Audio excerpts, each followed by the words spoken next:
Masya Allah. Antum kira dosa riba itu bisa diampuni dengan banyak sedekah? Antum kira dosa riba itu bisa ditutup dengan banyak sholat? Tidak. Dosa riba itu tidak bisa ditutup dengan perbanyak sedekah atau perbanyak sholat. Tidak bisa. Ini saya mengatakan bukan. Ya, ayatnya jelas, hadisnya jelas.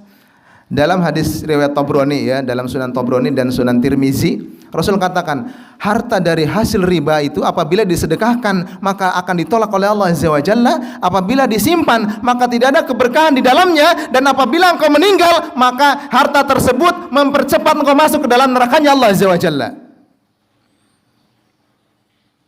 Itu.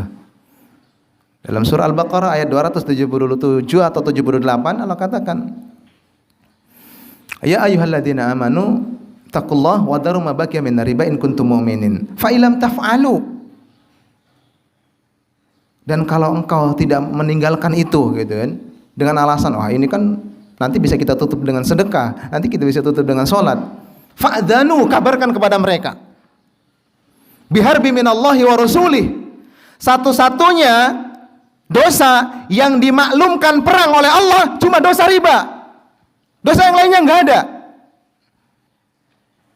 Dimaklumkan perang Allah dan Rasulnya gitu. Loh antum kok anggap enteng sekali dosa ini gitu. Harta yang selama ini Anda miliki dengan transaksi, contoh ya, contoh kecil. Anda tidak merasa bahwa harta yang Anda miliki ternyata haram karena Anda tidak belajar muamalah. Contoh kecil saja. 1, dosa goror. Kalau kita melakukan goror di dalam bisnis kita, maka harta itu harta haram.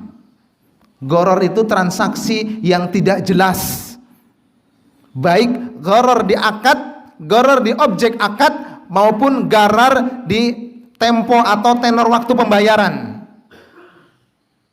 Itu dosa, itu harta haram.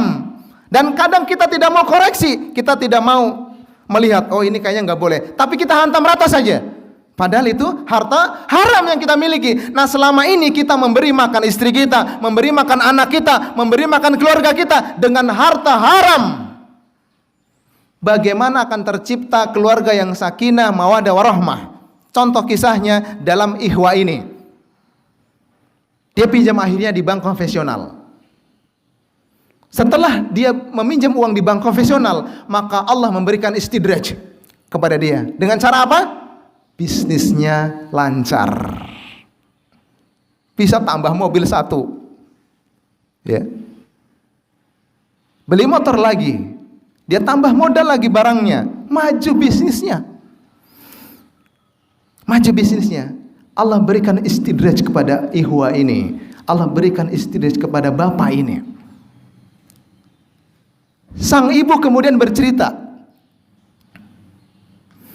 tapi kemudian kita, gitu ya, dia bilang, ibu ini mengatakan, tapi kemudian kita pelan-pelan sudah mulai jarang mendatangi majelis taklim dengan alasan sibuk ngurus bisnis, sibuk antar barang dari bisnis yang maju itu. Antum jangan melihat orang itu dari bentuk fisiknya saja. Weh, dia enak, weh, bisnisnya jalan, gitu kan. Mobilnya banyak, motornya banyak, kelihatannya rumah tangganya aman-aman saja, tapi antum tidak tahu per bulan dia dipusingkan dengan bayaran cicilan mobil dan seterusnya. Antum nggak tahu. Tidak mungkin dia mengadu kepada antum,